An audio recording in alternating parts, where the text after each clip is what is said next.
জানিয়ে দেব এই মুহূর্তে হাতে পাওয়া সর্বশেষ গুরুত্বপূর্ণ আপডেট বাংলা সংবাদ। শুরুতেই থাকছে শেখ হাসিনার বান্ধবীরা বিভিন্ন মন্ত্রণালয়ের দায়িত্বে বসে আছে।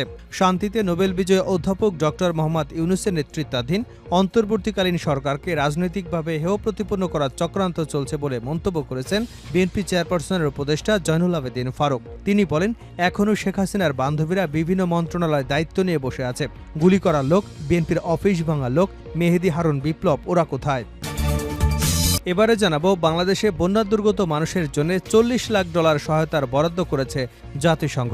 বুধবার জাতিসংঘের মহাসচিব অ্যান্তোনিও গুতেরেসের মুখপাত্রের কার্যালয়ে অনুষ্ঠিত নিয়মিত প্রেস ব্রিফিংয়ের আগে পাঠ করা এক বিবৃতিতে এ তথ্য জানানো হয়েছে। জানাবো, সীমান্ত নিয়ে বাংলাদেশ ভারত দ্বিপাক্ষীয় সম্মেলন অক্টোবরে। বর্ডার গার্ড বাংলাদেশ ও ভারতের বর্ডার সিকিউরিটি ফোর্সের মধ্যে ৫৫তম সীমান্ত সম্মেলনের আনুষ্ঠানিক বৈঠক হতে পারে অক্টোবরে। দ্বিপাক্ষীয় এই সম্মেলনে অংশ নিতে আগামী অক্টোবরে ভারতে যেতে পারে বাংলাদেশের একটি উচ্চপদস্থ প্রতিনিধি দল। এদিকে নির্দলীয় তত্ত্বাবধায়ক সরকারের অধীনে নির্বাচনের পরামর্শ দিয়ে পদত্যাগ করলেন কাজী হাবিবুল আউয়াল। প্রধান নির্বাচন কমিশনার সিএসি কাজী হাবিবুল আউয়ালের নেতৃত্বাধীন নির্বাচন কমিশন আজ বৃহস্পতিবার পদত্যাগ করেছে। পদত্যাগ ঘোষণার আগে বিদায়ী ব্রিফিংয়ে এবং ভবিষ্যতে প্রতিটি নির্বাচন নির্দলীয় তত্ত্বাবধায়ক সরকারের অধীনে অনুষ্ঠানের পরামর্শ দিয়েছেন সিএসি কাজী হাবিবুল আউয়াল। জানিয়ে দেব, ডক্টর ইউনূসের নেতৃত্বাধীন অন্তর্বর্তী সরকারকে সমর্থন ১৯৮ বিশ্ব নেতার। অধ্যাপক ডক্টর মোহাম্মদ ইউনূসের নেতৃত্বাধীন বাংলাদেশের অন্তর্বর্তী সরকারের প্রতি দৃঢ় সমর্থন জানিয়েছে ১৯৮ বিশ্ব নেতা। তাদের মধ্যে সাবেক মার্কিন প্রেসিডেন্ট বারাক ওবামা সহ ৯২ জন নোবেল বিজয়ী রয়েছেন। এবং সর্বশেষ জানাবো আন্তর্জাতিক সংবাদ। হানিয়া হত্যাকাণ্ডে ইরানের প্রতিক্রিয়া হবে আশ্চর্যজনক। হামাস প্রধান ইসমাইল হানিয়ার হত্যার জবাব কবে কখন দেবে ইরান, এ নিয়ে জল্পনা রয়েছে মধ্যপ্রাচ্যের রাজনীতিতে। বিভিন্ন উত্তেজনাপূর্ণ হুমকির মধ্যে মাস পেরিয়ে গেছে, তবে এখনও বদলা নেয়নি ইরান। তবে ইসলামী বিপ্লবী গার্ডের কুদস ফোর্সের operations deputy commander brigadier general Mohsen Chizari বলেছেন, ইরান নির্দিষ্ট সময় হানিয়া হত্যার জবাব দেবে, এজন্য তারা ব্যতিক্রমী এবং আশ্চর্যজনক পদক্ষেপ নেবে। এতক্ষণ শিরোনাম শুনছিলেন, এবার বিস্তারিত।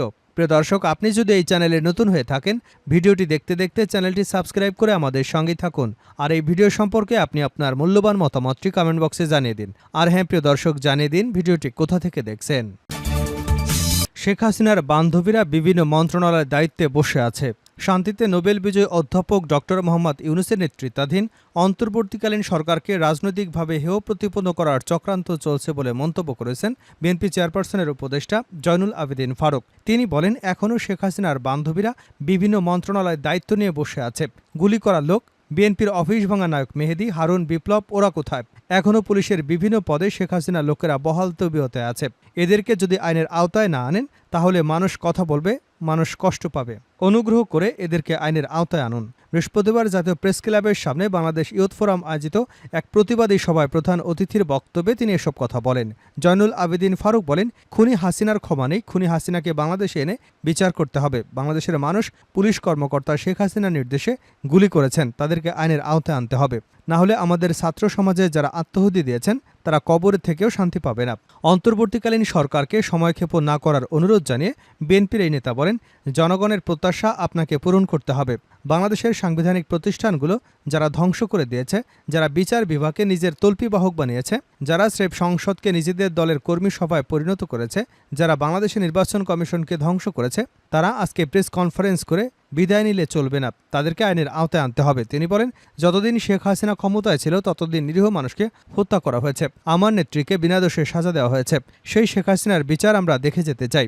শেখ হাসিনাকে ভারত থেকে ফেরত আনতে হবে, আনার প্রয়োজনীয়তা দেখা দিয়েছে। জয়নুল আবেদিন ফারুক আরও বলেন, আবু সাইদের রক্তের দাগ না শুকাতেই এই সরকারের বিরুদ্ধে ষড়যন্ত্র করে দেশকে অশান্ত করবার প্রক্রিয়া আমরা দেখতে পাচ্ছি। একজন রাজনৈতিক কর্মী হিসেবে, স্বাধীনতা যুদ্ধের একজন কর্মী হিসেবে আমাদের দায়িত্ব অপরিসীম। বাংলাদেশের বন্যা দুর্গতদের জন্য $40 লাখ বরাদ্দের ঘোষণা জাতিসংঘের। বাংলাদেশে বন্যা দুর্গত মানুষের জন্য $40 লাখ সহায়তা বরাদ্দ করেছে জাতিসংঘ। বুধবার জাতিসংঘের মহাসচিব অ্যান্তোনিও গুতেরেসের মুখপাত্রের কার্যালয়ে অনুষ্ঠিত নিয়মিত প্রেস ব্রিফিংয়ের আগে পাঠ করা এক বিবৃতিতে এ তথ্য জানানো হয়েছে। জাতিসংঘের মহাসচিবের মুখপাত্র স্টিফেন ডুজারিক ব্রিফিংয়ে প্রশ্নোত্তর পর্বের আগে বিশ্বের বিভিন্ন বিষয়ের সঙ্গে বাংলাদেশের বন্যা পরিস্থিতি নিয়ে বিবৃতিটি পাঠ করেন। ডুজারিক বলেন, জাতিসংঘের ভারপ্রাপ্ত জরুরি ত্রাণ সমন্বয়কারী জয়েস এমসোয়া সংস্থা নিজস্ব কেন্দ্রীয় জরুরি সহায়তা তহবিল নামক মানবিক সহায়তা তহবিল থেকে বাংলাদেশের জন্য এ বরাদ্দ দিয়েছে। গত মাসের শেষ থেকে বাংলাদেশে বন্যায় ক্ষতিগ্রস্ত প্রায় ৬০ লাখ মানুষকে সহায়তার জন্য এই অর্থ খরচ করা হবে। ব্রিফিংয়ে বাংলাদেশের সাম্প্রতিক বন্যা পরিস্থিতি তুলে ধরে দুজারিক বলেন, বন্যায় ৩,৪০০-এর বেশি আশ্রয়কেন্দ্রে প্রায় ৫ লাখ মানুষ আশ্রয় নেবার কথা জানা গেছে। বন্যার কারণে ৭,০০০-এরও বেশি স্কুল কলেজ বন্ধ হয়ে গেছে। এতে প্রায় ১৭ লাখ স্কুল শিক্ষার্থী ক্ষতিগ্রস্ত হয়েছে। বন্যার কারণে পশু এবং মৎস্য সম্পদ খাতে ১৫,৬০,০০,০০,০০০ ক্ষতি হয়েছে। সীমান্ত নিয়ে বাংলাদেশ ভারত দ্বিপাক্ষীয় সম্মেলন অক্টোবরে। বর্ডার গার্ড বাংলাদেশ ও ভারতের বর্ডার সিকিউরিটি ফোর্সের মধ্যে ৫৫তম সীমান্ত সম্মেলনের আনুষ্ঠানিক বৈঠক হতে পারে অক্টোবরে। দ্বিপাক্ষীয় এই সম্মেলনে অংশ নিতে আগামী অক্টোবরে ভারতে যেতে পারে বাংলাদেশের একটি উচ্চপদস্থ প্রতিনিধি দল। বিজিবি এবং বিএসএফ প্রধানদের মধ্যে ৫৫তম বৈঠক হবে এটি। বৃহস্পতিবার ভারতীয় সংবাদ সংস্থা পিটিআইয়ের বরাতে খবর জানিয়েছে টাইমস অফ ইন্ডিয়া। একটি সূত্র পিটিআইকে জানিয়েছে, সম্মেলনের জন্য ভারতের পক্ষ থেকে বাংলাদেশকে ২টি তারিখ প্রস্তাব করা হয়েছিল, একটি সেপ্টেম্বরের শেষের দিকে আর একটি অক্টোবরে। এর মধ্যে বাংলাদেশের সংশ্লিষ্ট কর্তৃপক্ষ অক্টোবরে প্রতিনিধি পাঠানোর ব্যাপারে ইঙ্গিত দিয়েছে। তবে অক্টোবরে এই সম্মেলন হতে পারে কিনা তা নিশ্চিত করতে পারেনি কোনো পক্ষই। প্রতিবেদনে বলা হয়েছে, চলতি বছরের মার্চে সর্বশেষ বৈঠকটি হয়েছিল ঢাকায়। ওই বৈঠকে বাংলাদেশ ভারতের ৪,০০০ কিলোমিটার বিস্তৃত সীমান্তের ৯২টি ঝুঁকিপূর্ণ স্থানে এক সারির বেড়া তৈরিতে বাংলাদেশের সম্মতি আদায় করে নিয়েছিলেন বিএসএফের মহাপরিচালক নীতিন আগারওয়াল। তবে দীর্ঘদিন ধরে ক্ষমতায় থাকা ভারতের পরীক্ষিত মিত্র শেখ হাসিনা সরকারের পতন হওয়ায় পরিস্থিতি আগের মতো নেই। এর মধ্যে সম্প্রতি ৫ ভারতীয় অনুপ্রবেশকারীকে ফেরত দিতে অস্বীকৃতি জানায় বিজেপি।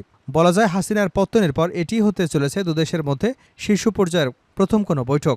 সীমান্ত সম্মেলনে সাধারণ সীমান্ত হত্যা, অবৈধ অনুপ্রবেশ, মাদক, অস্ত্র, গোলাবারুদ এবং অন্যান্য চোরাচালান রোধসহ বিভিন্ন আন্তঃসীমান্ত অপরাধ দমন, আন্তর্জাতিক সীমান্তের ১৫০ গজের মধ্যে বিভিন্ন উন্নয়নমূলক কর্মকাণ্ড, সীমান্ত নদীর তীর সংরক্ষণ, সমন্বিত সীমান্ত ব্যবস্থাপনা পরিকল্পনা বাস্তবায়নে যৌথ উদ্যোগ গ্রহণ সহ বিভিন্ন বিষয়ে আলোচনা হয়। নির্দলীয় তত্ত্বাবধায়ক সরকারের অধীনে নির্বাচনের পরামর্শ দিয়ে পদত্যাগ করলেন সাবেক সিইসি কাজী হাবিবুল আউয়াল। প্রধান নির্বাচন কমিশনার কাজী হাবিবুল আউয়ালের নেতৃত্বাধীন নির্বাচন কমিশন আজ বৃহস্পতিবার পদত্যাগ করেছে।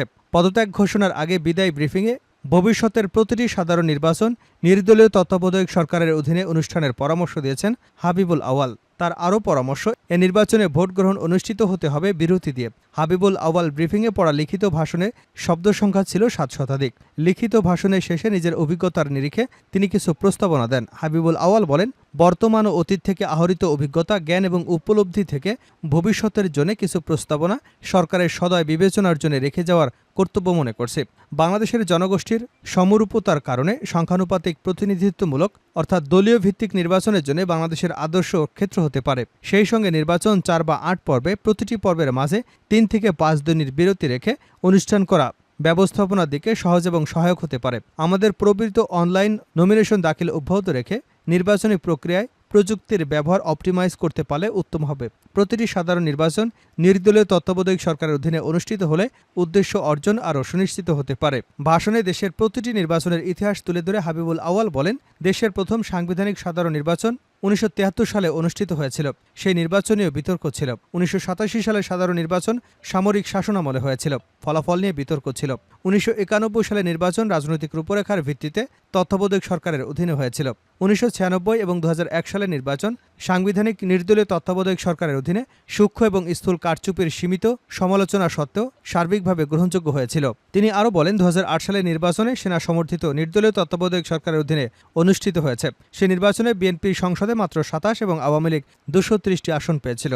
নির্বাচন বিতর্কের ঊর্ধ্বে ছিল না। নিরাপদ প্রস্থান বিষয়ে বিএনপি এবং আওয়ামী লীগের সঙ্গে সেনা সমর্থিত অসামরিক তত্ত্বাবধায়ক সরকার দর কষাকষির বিষয়টি প্রকাশ্য ছিল। সেই প্রশ্ন বিএনপি এবং আওয়ামী লীগের অবস্থান গোপন ছিল না। ২০১৪, ২০১৮ এবং ২০২৪ সালের নির্বাচন সংবিধান মতে দলীয় সরকারের অধীনে হয়েছে। ২০২৪ সালের ৭ই জানুয়ারি দ্বাদশ জাতীয় সংসদ নির্বাচন হয়েছে বর্তমান কমিশনের অধীন। ৪০টি নিবন্ধিত দল, তাদের ২৮টি দল নির্বাচনে অংশগ্রহণ করলেও প্রধান বিরোধী দল বিএনপি এবং সমমনার দলগুলো সেই নির্বাচন প্রত্যাখ্যান করে। নির্বাচন অন্তর্ভুক্তিমূলক হয়নি। কমিশন বিএনপি সহ সমমনা দলগুলোকে নির্বাচনে অংশগ্রহণের জন্য একাধিকবার আহ্বান করা সত্ত্বেও তারা নির্বাচনে অংশগ্রহণ করেনি। নির্বাচন অংশগ্রহণ করা না করার বিষয়টি দলের নিজস্ব সিদ্ধান্তের বিষয়। শেষ করছে আন্তর্জাতিক সংবাদ দিয়ে। হানিয়া হত্যাকাণ্ডে ইরানের প্রতিক্রিয়া হবে আশ্চর্যজনক। হামাস প্রধান ইসমাইল হানিয়া হত্যার জবাব কবে হবে, কখন দেবে ইরান, এ নিয়ে জল্পনা রয়েছে মধ্যপ্রাচ্যের রাজনীতিতে। বিভিন্ন উত্তেজনাপূর্ণ হুমকির মধ্যে মাস পেরিয়ে গেছে, তবে এখনও বদলা নেয়নি ইরান। তবে ইসলামী বিপ্লবী গার্ডের কুচ ফোর্সের operations deputy commander brigadier general Mohsen Chizari বলেছেন, ইরান নির্দিষ্ট সময় হানিয়া হত্যার জবাব দেবে। এজন্য তারা ব্যতিক্রমী এবং আশ্চর্যজনক পদক্ষেপ নেবে। বুধবার রাষ্ট্রীয় বাহিনীর সঙ্গে যুক্ত একটি সংবাদ মাধ্যমের সাথে সাক্ষাৎকারে এ মন্তব্য করেন তিনি। সূত্র বলছে, হানিয়া হত্যার প্রতিশোধ নিতে ইরান দেরি করেছে কৌশলগত কারণে। তবে লেবাননে ইরানপন্থী প্রতিরোধ আন্দোলন হিজবুল্লাহ তাদের শীর্ষ কমান্ডার ফুয়াদ শুকুরের হত্যার প্রতিক্রিয়া হিসেবে ইসরায়েলে হামলা চালিয়েছে। ইরানের প্রেসিডেন্ট মাসুদ পেজেশকিয়ানের শপথ গ্রহণ অনুষ্ঠানের একদিন পর ৩১ জুলাই ইরানের রাজধানী তেহরানে অতিথি ভবনে হত্যা করা হয় হানিয়াকে। এদিকে গাজায় বর্বর আগ্রাসনের মধ্যে পশ্চিম তীরে হামলা চালিয়ে যাচ্ছে ইসরায়েল। এ নিয়ে মোহসেন চিজারি বলেছেন, অধিকৃত পশ্চিম তীরে ফিলিস্তিনিদের বিরুদ্ধে ইসরায়েলি শাসকদের অপরাধ বিশ্বজুড়ে মানুষকে চিহ্নিত করেছে যে ইসরায়েল একটি দখলদারি এবং নিপীড়নকারী যন্ত্র।